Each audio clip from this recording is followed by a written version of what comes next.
স্থানীয় সংবাদ শুনছেন Birbhum news TV YouTube channel থেকে। আজকের বিশেষ খবর। রাজ্যপাল সিভি আনন্দ বোস রাজ্যের সমস্ত বিশ্ববিদ্যালয়ের ভারপ্রাপ্ত উপাচার্যদের জরুরি বৈঠকে ডেকেছেন। বিশ্ববিদ্যালয় স্তরের পড়ুয়াদের অবাধ ও শান্তিপূর্ণ নির্বাচন সম্পর্কে সচেতন করতে নির্বাচন কমিশন ও ইউজিসির মধ্যে একটি মৌ স্বাক্ষরিত হয়েছে। আজ বড়দিন। অন্যান্য দেশের সঙ্গে এ রাজ্যেও প্রভু যিশুর জন্মদিন মহাসমারোহে উদযাপিত হচ্ছে। শ্রী সারদা মঠ ও রামকৃষ্ণ সারদা মিশনের সাধারণ সম্পাদক প্রব্রাজিকা অমল প্রাণা মাতাজির জীবনাবসান হয়েছে। আসছি বিস্তারিত খবরে। রাজভবন এবং যাদবপুর বিশ্ববিদ্যালয়ের সদ্য অপসারিত অস্থায়ী উপাচার্য বুদ্ধদেব সাউর মধ্যে টানাপোড়েনের আবহে নয়া পদক্ষেপ করলেন রাজ্যপাল সিভি আনন্দ বোস। রাজ্যের সমস্ত বিশ্ববিদ্যালয়ের ভারপ্রাপ্ত উপাচার্যদের জরুরি বৈঠকে ডাকলেন রাজ্যপাল তথা আচার্য।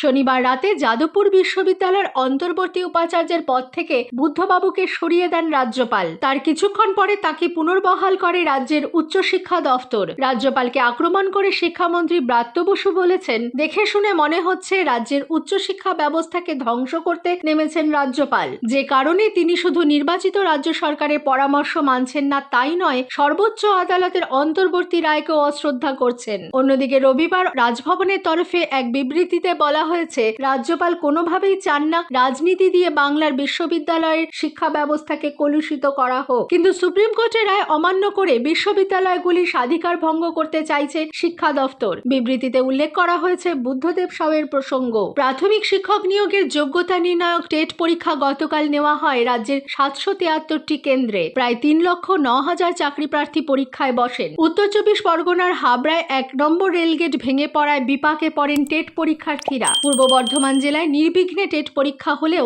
বর্ধমান শহরের একটি স্কুলে পরীক্ষা দিয়ে বেরোনোর সময় নিয়োগের দাবিতে পরীক্ষার্থীদের প্ল্যাকার্ড হাতে দেখা যায়। তারা অবিলম্বে নতুন নিয়োগের বিজ্ঞপ্তি প্রকাশের দাবি জানান। পরীক্ষার্থীরা জানান, এর আগের বার পাশ করার পর এবারেও 500 টাকা ফি দিয়ে পরীক্ষা দিতে হয়েছে। 2023-এর পরীক্ষার ফলাফল ঘোষণার পূর্বে আগের টেটগুলির নিয়োগের দাবি জানিয়েছে পরীক্ষার্থীরা। টেটের প্রশ্নপত্র ফাঁসের অভিযোগ উঠলেও পর্ষদের পক্ষ থেকে তা খারিজ করে দেওয়া হয়েছে। টেট চলাকালীন সামাজিক মাধ্যমে একটি প্রশ্নপত্র ভাইরাল হয় বলে অভিযোগ ওঠে। পরীক্ষা শেষ হতেই দেখা যায় সামাজিক মাধ্যমে ছড়িয়ে পড়া প্রশ্ন আর আসল প্রশ্ন হুবহু এক। যদিও অভিযোগ ভিত্তিহীন বলে উড়িয়ে দিয়েছেন প্রাথমিক শিক্ষা সংসদের চেয়ারম্যান। ডিআই অবশ্য জানিয়েছেন, অভিযোগ পেলে তদন্ত হবে। অন্যদিকে বিরোধী দলনেতা শুভেন্দু অধিকারী দাবি করেন, টেটের প্রশ্ন বিক্রি করা হয়েছে। এজন্য তৃণমূল কংগ্রেস সরকারই সম্পূর্ণভাবে দায়ী বলেও তিনি অভিযোগ করেন। টেটের প্রশ্ন বিক্রি হয়েছে, ফোন করে বিক্রি হয়েছে এবং তৃণমূল কংগ্রেসের নেতাদের আত্মীয় স্বজনদের মোবাইল অ্যালাউ করা হয়েছে। পুলিশ টাকা নিয়ে করেছে। এটাতে কেউ চাকরি পাবে না। 1000 টাকা করে পশ্চিম বাংলার বেকার যুবক যুবতীদের ধ্বংস করলো। 17 সালে টেটের রেজাল্টের নিয়োগ হয়নি, 22-এ টেটের নিয়োগ হয়নি। এবারে শুধুমাত্র লোকসভা নির্বাচনের আগে টাকা তোলা আর চাকরি দেওয়ার একটা ললিপপ ধরানোর জন্য পশ্চিম বাংলার বেকার যুবক যুবতীদের কষ্টার্জিত মিনিমাম 1000 টাকা করে নষ্ট করলো এই মমতা সরকার। সিপিআইএম কেন্দ্রীয় কমিটির সদস্য সুজন চক্রবর্তী অভিযোগ করেছেন, তৃণমূল কংগ্রেস সরকার এর আগেও কোনো নিয়োগ পরীক্ষা স্বচ্ছভাবে নিতে পারেনি। 2022 এবং তার আগে যে টেট পরীক্ষা নেওয়া হয় সেগুলি থেকে আদৌ কবে নিয়োগ হবে সেই প্রশ্নও তোলেন তিনি। এই সরকার একটা কোনো পরীক্ষা আজ পর্যন্ত নিতে পারলো না যেটা স্বচ্ছতার সাথে নেওয়া গেল। 22 এখনো পর্যন্ত ইন্টারভিউ হলো না। 23শে ডিসেম্বর আবার পরীক্ষা হচ্ছে। এটা কি লোক দেখানোর জন্য? ভোট এসে গেছে, একটা পরীক্ষা নিলাম, তারপরে নিয়োগ করবো না? 14টা পড়ে আছে, 17 পড়ে আছে, 22-এ নিয়োগের গল্পই এখনো শুরু হয়নি। 23 আবার ইতিমধ্যে সামনে ভোট। কার্যত আমাদের যুব সমাজকে প্রতারিত করা হচ্ছে বলে আমি মনে করি। আমরা চাই প্রত্যেক বছরের স্বচ্ছতার সাথে নিয়োগ, সেই পূর্বাবস্থায় ফেরার মতন যোগ্যতা এই সরকার দেখাক। পরীক্ষার্থীরাও প্রশ্নপত্র ফাঁসের অভিযোগ নিয়ে ক্ষোভ প্রকাশ করেছেন। তারা বিষয়টি নিয়ে তদন্ত এবং ফের পরীক্ষা নেওয়ার দাবি জানানোর পাশাপাশি এ ব্যাপারে হাইকোর্টের দ্বারস্থ হবেন বলেও জানিয়েছেন। নিয়মিত খবরগুলি শুনবার জন্য ভিডিওর নিচে থাকা সাবস্ক্রাইব বাটনটি ক্লিক করুন এবং পাশে থাকা বেল আইকনটি ক্লিক করতে ভুলবেন না। বিশ্ববিদ্যালয় স্তরের পড়ুয়াদের অবাধ ও শান্তিপূর্ণ নির্বাচন সম্পর্কে সচেতন করার লক্ষ্য নিয়ে নির্বাচন কমিশন এবং ইউজিসির মধ্যে সম্প্রতি একটি মৌ স্বাক্ষরিত হয়েছে। ইউজিসির পক্ষ থেকে বিজ্ঞপ্তিতে জানানো হয়েছে, সব সরকারি বেসরকারি বিশ্ববিদ্যালয়ের উপাচার্যদের নির্বাচনী বিধি ও নির্বাচনী সাক্ষরতা সম্পর্কিত পাঠ্যক্রম চালু করার সুপারিশ করা হয়েছে। পাশাপাশি ভোটাধিকার প্রয়োগ বিষয়ে তাদের ওয়াকিবহাল করার উপরেও গুরুত্ব দেওয়া হয়েছে। আজ বড়দিন। বিশ্বজুড়ে প্রভু যিশুর জন্মদিন উপলক্ষে দিনটি উদযাপিত হচ্ছে। খ্রিস্টান ধর্মাবলম্বী সহ সমস্ত সম্প্রদায়ের মানুষ উৎসবে মেতে উঠেছেন। এই উপলক্ষে কলকাতার পার্ক স্ট্রিট, বো ব্যারাক সহ বিভিন্ন জায়গায় গতকাল থেকেই উৎসবের মেজাজ। গোটা পার্ক স্ট্রিট এলাকা আলোর মালায় সাজিয়ে তোলা হয়েছে। পার্ক স্ট্রিটের হোটেল রেস্তোরাঁগুলিও সাজিয়ে তোলা হয়েছে নানা রঙের আলোয়। বড়দিনের প্রাক্কালে আজ থেকেই পার্ক স্ট্রিট অঞ্চলে ভিড় উপচে পড়ছে। এই ভিড় নিয়ন্ত্রণে পুলিশ যাবতীয় ব্যবস্থা নিয়েছে। কোনো রকম অপ্রীতিকর ঘটনা এড়াতে চলেছে পুলিশ নজরদারি। এদিকে রঙিন ও তারার আলোয় সেজে উঠেছে মধ্য কলকাতার বউবাজার এলাকার ঐতিহ্যবাহী বো ব্যারাক। আয়োজন করা হয়েছে নাচ গানেরও। সেখানকার বাড়ির দেওয়াল জুড়ে লেখা হয়েছে মেরি ক্রিসমাস, বসানো হয়েছে জায়ান্ট স্ক্রিন। এদিকে বড়দিনের আগে আজ রবিবার নিউ মার্কেটে ছিল কেনাকাটার ঢল। বড়দিন উপলক্ষে ভিড় সামাল দিতে মেট্রো পরিষেবার সময়সীমাও বাড়ানো হচ্ছে বলে জানা গেছে। স্টেশনগুলিতে অতিরিক্ত টিকিট কাউন্টার খোলার ব্যবস্থা করা হবে। পাশাপাশি শহরের মেট্রো স্টেশনগুলিতে জোরদার নিরাপত্তা ব্যবস্থা রাখা হয়েছে। খ্রিস্টমাস উপলক্ষে চার্চগুলিকে বর্ণময় আলোর মালায় সাজিয়ে তোলা হয়েছে। Kolkata Saint Paul's Cathedral church, Saint John's church, Saint Thomas church, হুগলির ব্যান্ডেল চার্চ প্রমুখ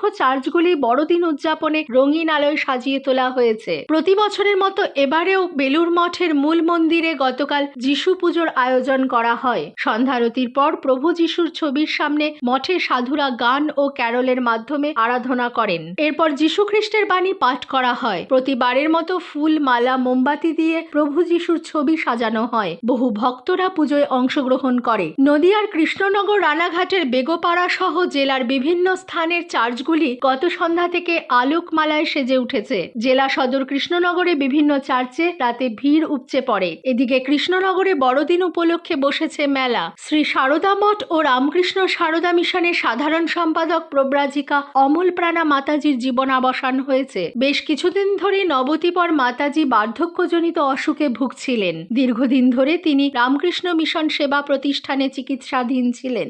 গতকাল রাত 8:12 তিনি শেষ নিঃশ্বাস ত্যাগ করেন। সকালে তার দেহ দক্ষিণেশ্বরে মঠের সদর কার্যালয়ে নিয়ে আসা হয়েছে ভক্তদের শেষ শ্রদ্ধা নিবেদনের জন্য। বক্সা টাইগার রিজার্ভের কোর এলাকায় মানুষজন বসবাস করতে পারবেন না, তাই আগামী 6 মাসের মধ্যে আলিপুরদুয়ার জেলার কালচিনি ব্লকের গঙ্গটিয়া বস্তি ও কুমারগ্রাম ব্লকের ভুটিয়া বস্তির অধিবাসীদের অন্যত্র চলে যেতে বলা হয়েছে। সেজন্য রাজ্য সরকার বিশেষ সুযোগ সুবিধার ব্যবস্থা করেছে। প্রত্যেককে দেওয়া হয়েছে 7.5 লক্ষ করে টাকা। মুখ্যমন্ত্রী মমতা বন্দ্যোপাধ্যায় এ মাসের 10 তারিখে আলিপুরদুয়ার প্রশাসনিক সভা থেকে ঘোষণা করেছিলেন এই দুই বস্তির অধিবাসীদের জন্য আর্থিক প্যাকেজ দেওয়া হবে। বক্সার ডেপুটি ফিল্ড ডিরেক্টর প্রবীণ কাসওয়ান জানিয়েছেন, গ্রামের 151 191 ফ্যামিলির ফার্স্ট ইনস্টলমেন্ট যে ছিল 7.5 লাখ টাকা, ওটা আজকে রিলিজ করা হয়েছে। যেটা আমরা ডিস্ট্রিক্ট ম্যাজিস্ট্রেট অফিস থেকে যে খবর পেয়েছি, উনি নেক্সট 6 মান্থ মধ্যে রিলোকেট হবে। এটা ওনাদেরই মানে অনেক পুরানো ডিমান্ড ছিল কি যেহেতু নদী নিয়ে খুব ডিজাস্টার সিচুয়েশন ওখানে থাকে, 3-4 মাস তো উনি কোথায় যেতে পারছে না এবং ওখানে সুখ সুবিধার অভাব থাকে। মাননীয় মুখ্যমন্ত্রী এটা ডিক্লেয়ার করেছে স্টেজ থেকে। গঙ্গটিয়ার 63টি পরিবার এবং কুমারগ্রামের 51টি পরিবারের হাতে প্রথম ইনস্টলমেন্টের টাকা দেওয়া হয়। উপস্থিত ছিলেন রাজ্যসভার সদস্য এবং আলিপুরদুয়ার জেলার তৃণমূল কংগ্রেসের জেলা সভাপতি প্রকাশজিৎ বড়াইক ও অন্যান্য বিশিষ্টজনেরা। দ্বিতীয় কিস্তিতেও তারা সমপরিমাণ টাকা পাবেন। কলকাতা পুরসভার ডেপুটি মেয়র তথা বিধায়ক অতীন ঘোষের উদ্যোগে গতকাল উত্তর কলকাতার কাশীপুর রোডে শিশুদের স্বাস্থ্য পরীক্ষার আয়োজন করা হয়। 6 মাস থেকে 10 বছর বয়সী 300টি শিশুর স্বাস্থ্য পরীক্ষা করা হয়। ওই স্বাস্থ্য শিবিরের প্রধান অতিথি হিসেবে উপস্থিত ছিলেন রাজ্যের পুর ও নগর উন্নয়ন মন্ত্রী তথা কলকাতা পুরসভার মেয়র ফিরহাদ হাকিম। এই ধরনের স্বাস্থ্য শিবিরের মাধ্যমে শিশুদের স্বাস্থ্য পরীক্ষা করে চিকিৎসার দিক নির্ণয় করার একটি গুরুত্বপূর্ণ কাজ বলে তিনি মন্তব্য করেন। কলকাতা পুরসভার উদ্যোগে শহরের বিভিন্ন স্থানে এ ধরনের স্বাস্থ্য শিবির আরও করা হবে বলে মেয়র জানিয়েছেন। ডেপুটি মেয়র অতীন ঘোষ বলেন, এই ধরনের শিবিরের মাধ্যমে শিশুদের শিশুদের অভিভাবকেরাও সন্তানদের চিকিৎসার ব্যাপারে সচেতন হতে পারবেন। সাংসদ সুদীপ বন্দ্যোপাধ্যায়, রাজ্যের শিক্ষামন্ত্রী ব্রাত্য বসু, স্থানীয় পুর প্রতিনিধি প্রমুখ ও বিশিষ্টজনেরা ওই শিবিরে উপস্থিত ছিলেন। কুলতলির পর সুন্দরবনের লোকালয়ে আবারও বাঘের আতঙ্কে দিন কাটাচ্ছে গ্রামবাসীরা। পাথর প্রতিমার শ্রীধরনগর গ্রাম পঞ্চায়েতের উপেন্দ্রনগরে বাঘের পায়ের ছাপ দেখা গেছে। শোনা গেছে বাঘের গর্জন। পাশে ঠাকুরাইন নদীর চর ধান জমিতে বাঘের পায়ের ছাপ দেখার পর বাসিন্দারা কার্যত গৃহবন্দী হয়ে পড়েছেন। ইতিমধ্যেই বন দফতরকে খবর দেওয়া হয়েছে। বন দপ্তরের রামগঙ্গা রেঞ্জের কর্মীরা পাশে ধনজির জঙ্গলটি নাইলনের জাল দিয়ে ঘিরে ফেলার কাজ শুরু করেছে। গ্রামবাসীরা লাঠি সোঁটা নিয়ে রাতে পাহারা দিচ্ছে। নদীর চরেও জ্বালানো হয় মশাল ও টায়ার। স্থানীয় সংবাদ শেষ হলো।